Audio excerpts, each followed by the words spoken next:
그러므로 이제는 여호와를 경외하며 온전함과 진실함으로 그를 섬기라. 너희의 조상들이 강 저쪽과 애굽에서 섬기던 신들을 치워버리고 여호와만 섬기라. 만일 여호와를 섬기는 것이 너희에게 좋지 않게 보이거든 너희 조상들이 강 저쪽에서 섬기던 신들이든지 또는 너희가 거주하는 땅에 있는 아모리 족속의 신들이든지 너희가 섬길 자를 오늘 택하라. 오직 나와 내 집은 여호와를 섬기겠노라 하니 백성이 대답하여 이르되 우리가 결단코 여호와를 버리고 다른 신들을 섬기기를 하지 아니하오리니. 이는 우리 하나님 여호와께서 친히 우리와 우리 조상들을 인도하여 애굽 땅 종되었던 집에서 올라오게 하시고 우리 목전에서 그 큰 이적들을 행하시고 우리가 행한 모든 길과 우리가 지나온 모든 백성들 중에서 우리를 보호하셨음이며 함께 했습니다. 여호와께서 또 모든 백성들과 이 땅에 거주하던 아모리 족속을 우리 앞에서 쫓아내셨음이라. 그러므로 우리도 여호와를 섬기리니 그는 우리 하나님이심이니이다 하니라. 아멘. 우리 여호수아서를 우리가 쭉 새해 시작하면서 한 달간 보고 이제 여호수아 24장을 마치고 이제 누가복음 말씀을 묵상하기 시작했어요. 그래서 말씀을 잘 순서대로 따라서 묵상하고 계시는 분들은 지금 누가복음이 시작됐구나 아실 거고요. 아, 그랬어? 그런 분들은 아직 좀 더디 가고 계시는 거예요. 이제 누가복음이 시작됩니다. 오늘 여호수아의 마지막 부분을 보면서 좀 마무리를 좀 하려고 합니다. 여호수아가 1장부터 24장까지 있는데요. 여러 번 말씀드렸지만 1장부터 12장까지는 가나안 땅을 들어가서 정복 전쟁을 하는 그런 내용입니다. 그리고 13장부터 21장 정도까지는 땅을 분배하는 그런 내용이고, 그 중에 우리 마지막 20장쯤에서는 지난주에 살펴봤던 도피 성에 대한 이야기도 있었습니다. 그래서 지난주 뭐라고 그랬습니까? 복수심, 분노, 미움으로 사는 것이 아니라 무엇으로 살자고요? 예수 그리스도로 살자. 예수 그리스도의 마음을 품고 예수 그리스도를 따라 말씀을 따라 살아가자. 그런 이야기 나눴습니다. 이제 나머지 22장, 23, 24장은 마무리예요. 그래서 어떻게 이제 여호수아서가 마무리되고 있는가를 지난 한 주간 봤고, 오늘 24장에서는 여호수아가 나이 많아 늙었다 성경이 이렇게 표현해요. 그러니까 어쩌면 유언적 메시지를 남기는 거죠. 그런 유언적 메시지를 남기면서 우리가 그중에 14절부터 18절까지의 그 내용을 잠깐 읽었는데요. 이렇게 시작이 되죠. 14절 보면 그러므로 이제는 이렇게 시작이 돼요. 그러므로 이제는, 이 말은 무슨 의미입니까? 앞에서 이미 한 이야기들이 있는 거예요. 그걸 받아서 그러므로 이제는 이렇게 해라 라고 권면을 하는 거죠.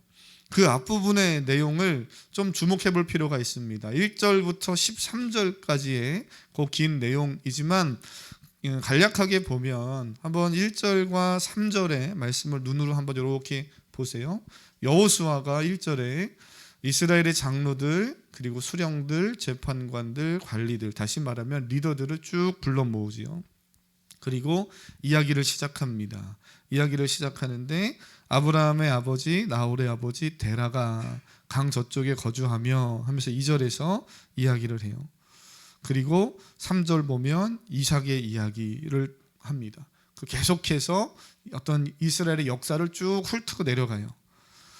여호수아는 모세를 넘어서 요셉으로 또 야곱으로 그보다 더 위로 올라가서 아브라함에 대한 이야기를 시작합니다. 근데 재미난 건 이런 거죠.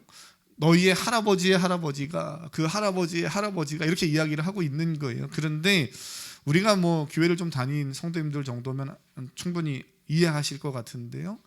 누구부터 이야기하면 딱 좋습니까? 아브라함부터 이야기하면 딱 좋아요. 왜냐하면 아브라함의 믿음의 조상으로 아브라함 이후에 그 후손들이 계속해서 시간이 흘러가다가 야곱의 12 자녀들이 지파를 형성하는, 그래서 이스라엘 민족이 되고, 우리가 보고 있는 여호수아서에서는 땅을 정복하고 차지하는 일들이 일어나기 때문에 어디까지 올라가면 딱 좋습니까? 아브라함까지 이야기하면 딱 좋아요. 그런데 오늘 본문에 보면 아브라함 이야기도 충분할 것 같은데 아브라함 이야기가 아닌 아버지 데라부터 이야기합니다.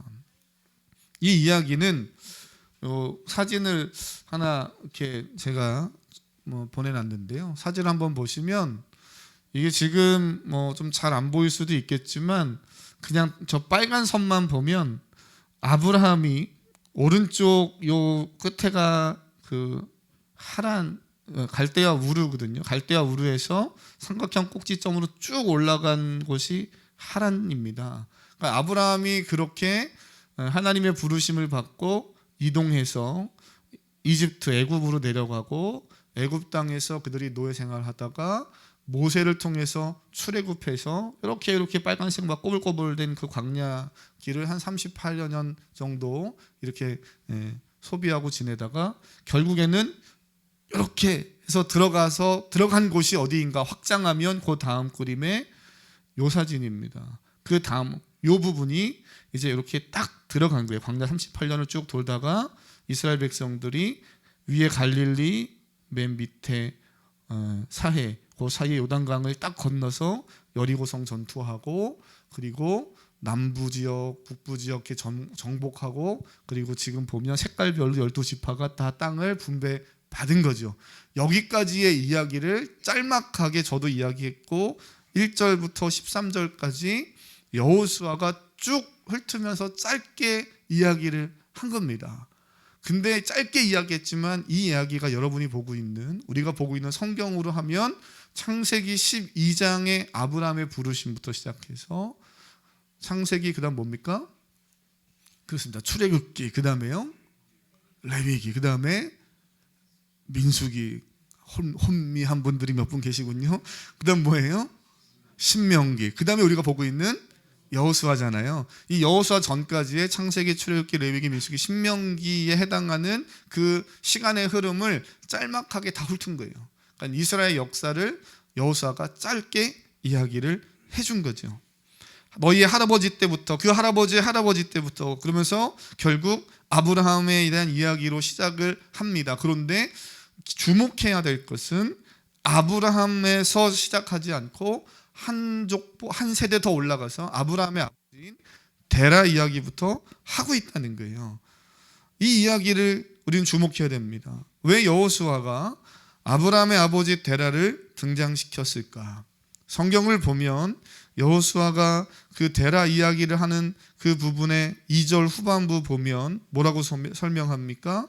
데라가 강 저쪽에 거주하여 다른 신을 섬겼다 이렇게 말합니다. 데라를 등장시킨 이유가 있어요. 그는 하나님이 아닌 다른 신을 섬겼던 사람이라는 것을 지금 말해주는 거예요. 한마디로 아브라함부터 이야기하고 싶은데 그 아브라함의 가정은 하나님을 아는 가정이 아니었다는 거예요. 믿음의 가정이 아니었다는 겁니다. 이 이야기를 먼저 하고 있는 거죠. 아브라함의 집이 하나님을 잘 믿는 믿음의 가정이어서 아브라함의 믿음이 특출나서 하나님이 아브라함을 선택하신 것이 아니라는 거예요. 오히려 전혀 다른 이유인 거죠. 하나님은 믿음 없는 아브라함을 하나님을 알지 못하는 아브라함을 하나님은 계획과 주권 속에서 택하셔서 오늘 성경의 그 표현으로 하면 뭐라고 그럽니까? 이끌어내셨다 이렇게 표현해요. 하나님이 3절 내려가 보시면 이끌어내셨다. 그의 삶을 하나님 모르던 삶에서 하나님 아는 삶으로 완전히 새롭게 이끌어내셨다는 거예요. 그래서 여기에는 사람의 힘, 아브라함의 힘, 나의 힘이 아닌 전적인 하나님의 은혜인 줄 믿습니다. 오늘 설교 제목이 뭐예요? 나의 힘이 아닌 그렇습니다. 전적인 하나님의 은혜예요. 오늘 혹시 제가 그래서 뭐라고요? 그러면 전적인 하나님의 은혜입니다. 이렇게만 얘기하시면 답이 돼요. 한번 해보겠습니다. 전적인 하나님의 은혜입니다. 시작. 전적인 그렇습니다. 나의 힘이 아닌 전적인 하나님의 은혜였다는 거예요. 아브라함이 잘해서가 아니고 아브라함의 가정이 특출나서가 아니라 전적인 하나님의 은혜였죠. 아브라함만이 아니라 그 이후에 이삭 그리고 야곱의 자손들이 애굽에 내려간 사건, 아까 그림에서 봤듯 광야를 지나가고 광야 40 그 38년 안에 한 40여 년의 시간을 그곳에서 쭉 지나가며 홍해도 건너고 또 요단강 동편에서 또 땅을 차지하고 승리하고 더 나아가서는 요단강을 건너서 이제는 가나안 땅을 정복하는데 승리하고 땅을 또 다 분배받고 하는 모든 배경에는 전적인 하나님의 은혜가 있었다는 거죠. 그러니 여호수아가 이 이야기를 하는 이유는 뭡니까? 너희의 삶, 우리 민족의 삶은 주권적인 하나님의 은혜다라는 거예요. 우리는 하나님의 인도하심 속에서 말로 다 설명할 수 없는 놀라운 은혜와 축복을 받으면서 오늘 이 자리까지 왔다라는 겁니다.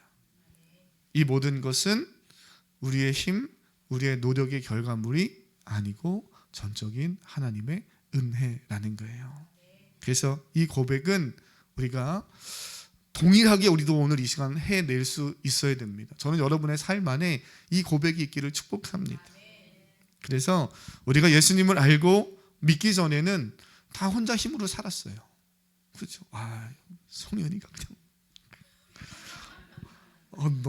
제가 너무 감동되네요.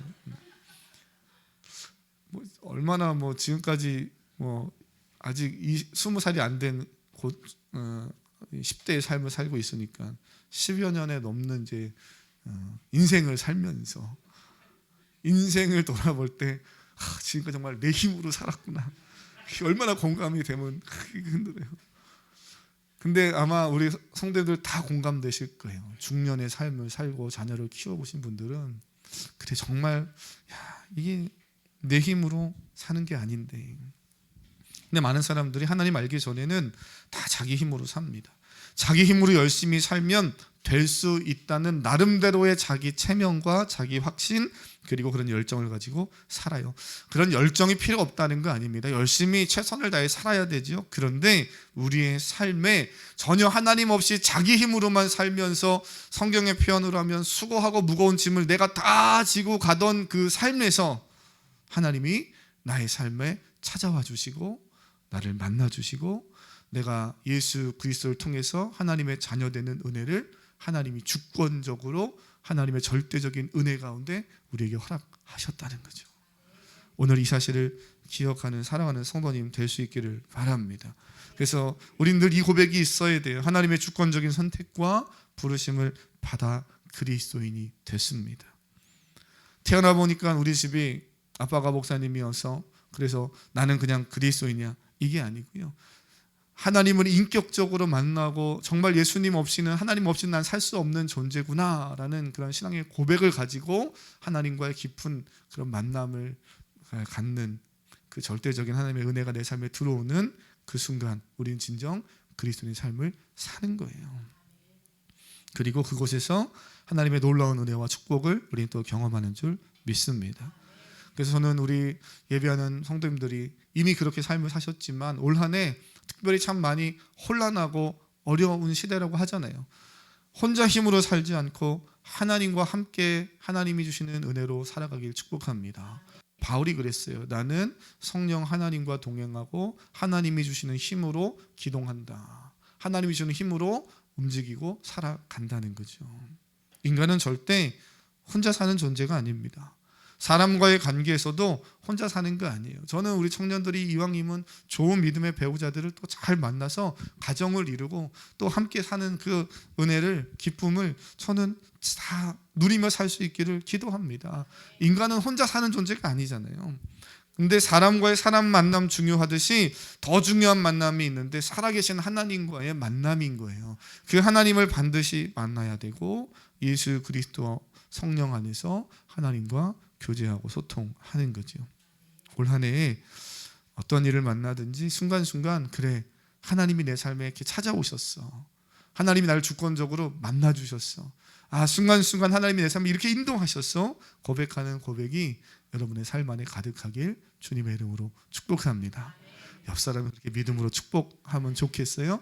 내가 축복하는 건 아무 힘이 없어요. 그러나 한번 예수 그리스도의 이름으로 믿음으로 여러분이 선포하며 축복하는 거니까 한번 그런 마음을 담아서 예수 그리스도의 이름으로 당신의 삶이 하나님의 인도하심을 받을 줄 믿습니다. 너무 길잖아요. 그러니까 예수 그리스도 안에서 우리가 다 아는 거니까, 믿음으로 고백하고 있는 거니까 이렇게 축복하면 좋겠어요. 당신의 삶을 하나님이 인도하실 겁니다. 축복하겠습니다. 당신의 삶을 하나님이 인도하실 겁니다. 할렐루야. 네, 우리 권사님 갈 길을 못 찾아 누구하고 인사해야 되나. 하나님이 우리 삶을 인도하실 줄 믿습니다. 이러한 내용을 이스라엘 백성들, 무엇보다 1절에 등장하는 각 지파와 리더와 장로들, 수령들에게 이야기해요. 이들이 모르지 않습니다. 나름대로 이스라엘 그 지파들 안에 리더들이니 충분히 잘 알고 있을 사람들이에요. 그런데 이런 이야기를 또 이렇게 길게 장황하게 설명한 이유가 뭐겠습니까? 저는 말씀을 묵상하다가 결국 이 이야기를 또 반복하는 이유는 한 가지 이유 때문에 그래요. 하나님의 은혜였다는 것을 말해주고 싶은 거죠. 여호수아가 인생의 마지막 순간에 다음 세대에게 꼭 남겨주고 싶은 것이 있는데, 예수님 잘 믿으면 복 받는다, 예수님 믿으면 성공한다, 뭐 이런 이야기가 아니라 그가 인생을 쭉 살아보니까 결국에는 하나님의 은혜 아니면 안 되더라. 우리의 삶은 하나님의 은혜다라는 것을 이야기해주고 싶은 거예요. 제가 어제도 우리 성도님들과 함께 토요일날 모임에서 예배하고 또 교제하면서 그런 이야기 나눴어요. 우리의 자녀들이 신앙의 유산을 잘 물려받으면 좋겠다. 그게 우리 부모 세대의 다 동일한 마음이겠죠. 저는 우리 교회의 아이들, 그리고 또 우리 교회 아이들을 통해서 또 다른 주변의 다음 세대들이 그 신앙의 그 하나님의 귀한 은혜와 주권들을 잘 또 받고 공급받고 또 흘려보내는 그런 삶이 저는 될 줄로 믿고요. 또 그런 기대를 가지고 기도합니다. 그래서 사랑하는 성도님 함께 기도해 주시기를 주님의 이름으로 부탁드립니다. 이런 사람은 하나님을 섬기는 것이 무거운 짐이거나 부담스러운 일로 느껴지지 않아요. 저는 이 은혜까지 있길 축복합니다. 잘 생각해 보세요. 하나님의 주권을 믿지 않아요. 하나님의 인도하심을 인정하지 않습니다. 그런데 어떻게 교회 나와서 예배하는 것 또는 봉사하는 것, 이것이 기쁘겠어요? 하나님의 주권을 인정하지 않고 하나님 내 삶을 인도하신다는 것을 인정하는 사람만이 주일날 이 시간 나와 예배하는 게 이 시간이 아깝지 않은 거예요. 오히려 이 시간이 너무 귀한 거죠. 우리 학생들은 나 지금 다른 친구는 이 시간에 몇 시간 더 공부할 텐데, 장사하는 사람은 이 시간 몇 시간 더 장사해서 돈을 더 벌 텐데, 주말에 이 시간이 제일 피크여서 점심시간에 매출이 제일 많이 날 텐데, 이런 생각 왜 안 하겠어요? 그러니 교회 나와 예배하고 또는 봉사하고 나의 물질, 나의 시간, 나의 재능을 드리는 게 적잖게 부담감이 될 수 있어요. 하나님의 주권이 없는 사람, 하나님의 인도하심을 모르는 사람은 그럴 수밖에 없죠. 그리고 우리가 다 과거에는 그렇게 살았잖아요. 그러나 하나님을 알게 된 이후에 이것이 불편하거나 부담스럽지 않습니다.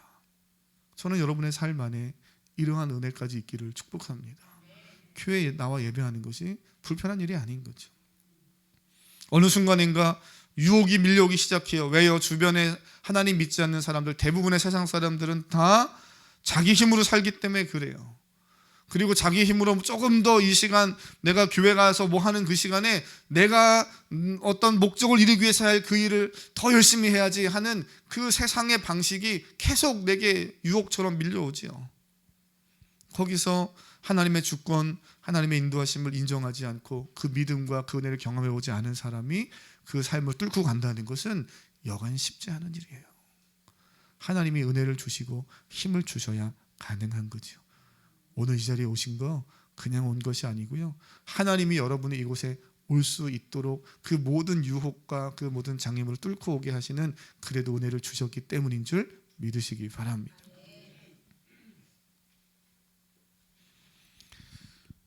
여호수아는 이스라엘이 하나님의 약속대로 가나안 땅을 얻었고 분배받은 것 여기서 끝이 아니고, 그래서 오늘 본문의 14절에 그러므로 이제는 이렇게 시작하는 거예요. 이 말은 좀 바꿔 말하면 그래서 지금부터가 시작이라는 겁니다. 사랑하는 성도님, 예수님을 믿고 때로는 땅을 정복하고 땅을 분배받고, 좀 우리 표현으로 현대식으로 좀 바꾸면 내가 하는 일들이 좀 잘 되고 성공하고 뭔가 좀 평안해지는 그런 은혜들을 내가 누릴 때 그때 끝이 아니고 예수님 믿어서 잘 됐구나, 복 받았구나 끝이 아니고 여기서부터 이제 우리가 시작인데 뭘 시작할 것인가를 이야기하는 거예요. 그래서 오늘 우리가 14절부터 18절까지 읽은 이야기가 뭡니까? 여호수아가 이제 뭘 하라는 거예요? 여호와를 경외하며 온전함과 진실함으로 그를 섬기라는 겁니다. 그게 오늘 여호수아가 14절과 15절에서 도전하는 거예요. 여호와를 경외하라. 온전히 진실함으로 그를 섬겨라. 여기서 섬기라는 단어가 참 여러 번 등장합니다. 그래서 말씀을 묵상하다 보면 섬기라 섬기라 여러 번 등장하는 것을 볼 수 있어요. 여호와를 섬긴다는 것, 여호와 하나님만을 예배한다는 것, 그것은 교회에서도 또 교회 밖에서도 크리스찬들을 만날 때만이 아니라 세상의 수많은 사람들을 만날 때 변함없이 해야 되는 일인 거죠. 그래서 우리 삶의 중심에 늘 하나님이 계셔야 되는 거예요.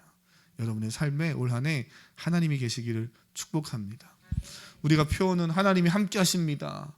믿음으로 도전하면 하나님이 일하시고 역사하십니다. 그랬는데 정작 내 삶에 하나님이 안 계셔. 그러면 안 되잖아요. 하나님이 함께 하시기 원하시는 여러분의 삶에 하나님과 동행하는 그런 결단을 가지고 살아가시길 축복합니다. 그래서 여호수아에게 누군가가 하나님을 믿는 것이 무엇입니까? 라고 묻는다면 여호수아는 이렇게 말할 거예요. 여호와 하나님만을 섬기는 겁니다. 우리가 올해 제가 주보에 있는 내용 몇 번 강조해 드렸죠. 주보에 교회 우리가 가지고 있는 몇 가지 하고 있는 표어들 목적들이 있듯이 첫 번째는 여호와 하나님만을 예배하는 거예요. 하나님의 임재가 있는 성령의 역사심이 있는 하나님만을 예배하는 삶. 교회가 그것을 하고 여러분의 삶이 가정이 그 일들을 하는 거죠. 더 나아가서는 예수 그리스도를 잘 알아서 우리가 그 예수 그리스도와 복음을 세상 가운데 이웃 가운데 잘 또 흘려보내는 섬기는 삶을, 선교적인 삶을, 예배하는 삶을 세상에서 사는 겁니다. 그렇게 섬기라는 거예요. 풍성한 삶에 우리가 그 초대라는 그 양육을 교회 오면 처음 하시는데요. 그때 보면 두 번째 정도 과에서 하나님은 어떤 분인가를 설명합니다. 요 그림 하나 보시면 풍성한 삶의 초대를 그래도 이제 꼼꼼하게 잘 하신 분들은 어떤 의미인지 아실 수 있을 것 같아요. 이 그림에 보시면 인간이 하나님을 향해서 또는 인간이 어떤 절대자를 향해서 끊임없이 막 올라가려고 하고 도달하려고 합니다. 근데 왼쪽에 있는 그림은 어떤 느낌이세요? 인간이 아무리 노력하고 여러 가지로 노력해도 그 절대자한테 도달을 합니까? 못합니까? 네, 못하는 그림이죠. 오른쪽은 똑같은 신이에요. 그런데 그 신에게 인간이 끊임없이 올라가려고 할 때 그 신이 어떻게 반응해 주는가를 보여주죠. 하나님 신이 우리에게 내려오고 또 우리가 그 하나님께 또 소통해서 올라갈 수 있는 그런 소통의 관계를 보여주고 있어요. 세상에서 많은 사람들이 유실론자들이 있습니다. 무신론자 말고 유실론자들. 신이 있다고 말하는, 그래서 각자의 신을 섬기는 수많은 사람들이 있어요. 그런데 수많은 세상의 다양한 유실론자들과 여호와 하나님을 예배하고 섬기는 크리스찬인 우리와의 궁극적 차이는 무엇인가 하는 것을 이렇게 보여주는 거예요. 오직 하나님만이 우리 인간과 소통하시는 하나님이십니다. 그래서 풍성한 삶의 초대 두 번째 강의를 혹시 기억하신다면 하나님은 우리와 소통하시는 인격적인 하나님이십니다. 여러분이 여러분의 부모님과 인격이 있기 때문에 소통하잖아요. 오늘도 교회 안에서 저와 함께 소통하잖아요. 말씀 안에서. 예배 가운데 성령 하나님이 인격자이시기 때문에 성령 안에서 함께 소통합니다. 소통하는 우리는 하나님, 인격적인 하나님과 함께 교제하고 살고 그 하나님을 믿고 있는 거예요. 그러나 세상의 사람들이 똑같은 유실론자지만 신이 있다고 말하는 사람들이지만 그들의 차이점은 뭐예요? 소통하는 것이 아니고 일방적인 노력으로 신에게 가려고 하는 거죠. 그래서 우리가 하나님을 믿는다라고 말할 때는 하나님은 지금도 살아계시고 우리와 인격적인 교제와 소통을 원하시는 그 하나님을 내가 믿습니다라는 고백이 담겨 있는 거예요. 그러니 오늘 예배 이후에 한 주간의 삶을 살면서 여러분의 삶의 자리에서 여러분이 믿는 그 하나님과 당연히 뭘 하셔야겠어요? 소통하셔야 되는 거예요. 무엇으로 소통할 수 있습니까? 그렇죠. 말씀과 기도로 소통할 수 있습니다. 이번 한 주간 말씀과 기도로 하나님과 소통하는 여러분 되시기를 축복합니다. 그래서 오늘 15절 또 보면 그렇게 여호와를 섬기라 그러면서 또 다른 표현이 등장해요. 여호와를 선택하라 그럽니다. 나는 오늘 여호와를 선택하겠다. 여호수아가 담대히 말합니다. 나는 여호와를 섬기겠다. 나는 여호와를 선택하겠다. 너희는 어떻게 할 것이냐? 이 질문에 16절부터 18절 사이에 이스라엘 백성들이 여호수아의 이 믿음의 도전과 고백을 듣고 고백합니다. 18절을 함께 읽고 마치겠습니다. 18절입니다. 시작. 여호와께서 또 모든 백성들과 이 땅에 거주하던 아모리 족속을 쫓아내셨습니다. 그러므로 우리도 여호와를 섬기리니 그는 우리 하나님이심이니이다 하니라. 아멘. 그는 우리의 하나님이십니다. 그러니 우리도 당신처럼 여호와 하나님을 선택하고 여호와 하나님을 섬기며 살겠습니다. 이 고백이 분명하게 오늘 여러분 가운데 있기를 원해요. 이것이 부담스럽지 않고 불편하지 않은 이유는 뭡니까? 하나님이 우리를 사랑하시고 하나님의 절대적인 주권과 은혜 가운데 우리를 부르셨기 때문이죠. 그래서 모든 것이 하나님의 은혜인 줄 믿습니다. 그 찬양을 좀 한번 우리가 고백하면서 함께 좀 기도하려고 합니다. 제가 수요일에 우리 성도님들과 하이델베르그 교리 나누면서 디모데전서 3장 4절과 7절의 말씀을 함께 읽었어요. 그 디모데전서 3장 4절과 7절을 보면 바울이 이렇게 고백합니다. 하나님이 인간을 사랑하실 때 그리고 인간을 구원하실 때 인간의 의로운 행위로 하신 것이 아니고 하나님의 은혜 가운데 성령을 충만히 풍성히 부어주셔서 우리가 소망을 얻게 하시고 하나님 나라의 상속자가 되게 하셨다. 이렇게 말해요. 하나님의 전적인 은혜입니다. 전적인 은혜인데 내가 왜 삶이 이렇게 요즘에 힘들지? 내가 하는 일이 왜 이렇게 좀 잘 안 되지? 혹시 그런 생각이 있거나 그런 과정을 지나가는 분들이 있다면 그러한 이야기를 하는 게 아니에요. 본질적으로 나의 삶은 예수 그리스도를 모르면 이 땅에서 내 마음대로 살고 그것이 행복인 줄 알고 그것이 잘 사는 것인 줄 알고 살다가 결국에는 예수 하나님의 마지막 심판 멸망을 받게 될 수밖에 없습니다. 근데 그걸 모르고 그냥 잘 살고 있다고 착각하고 사는 거예요. 그런 삶에서 하나님이 우리를 구출해 내셨습니다. 자녀가 되게 하셨고 자녀로서의 권리와 은혜와 축복을 우리에게 오늘도 공급하고 계시다는 거예요. 그러니 모든 내 삶은 하나님의 은혜 안에 있습니다. 은혜를 상실하면 다 짜증나고 은혜를 상실하면 모든 일이 다 부담스럽고 힘듭니다. 그러나 은혜를 알면 어려워도 감당할 수 있는 힘이 주어지죠. 오늘 한번 이 찬양 고백하고 주여 한번 부르고 하나님 은혜 가운데 살아가는 삶이 되게 하시옵소서. 믿음으로 한번 결단하겠습니다. 내가 누려왔던 모든 것들이 내가 누려왔던 모든 것들이 내가 지나왔던 모든 시간이 내가 지나왔던 모든 시간이 내가 걸어왔던 모든 순간이 당연한 것 아니라 은혜였소. 당연한 것 아니라 은혜였소. 아침 해가 뜨고 저녁엔 노을 봄의 꽃 향기와 가을의 열매 변하는 계절의 모든 순간이 당연한 것 아니라 은혜였소. 당연한 것 아니라 은혜였소. 아멘. 모든 것이 모든 것이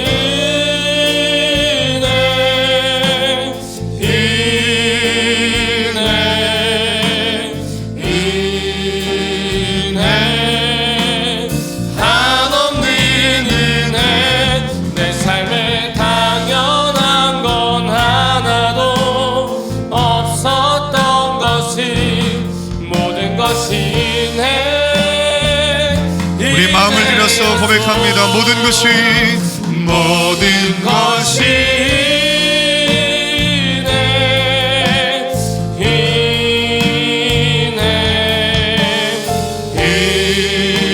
은혜 한없는 은혜.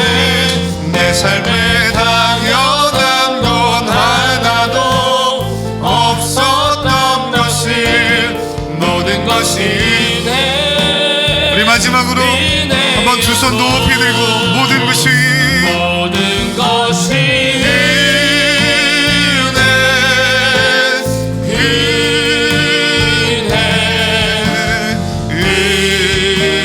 은혜 한없는 은혜.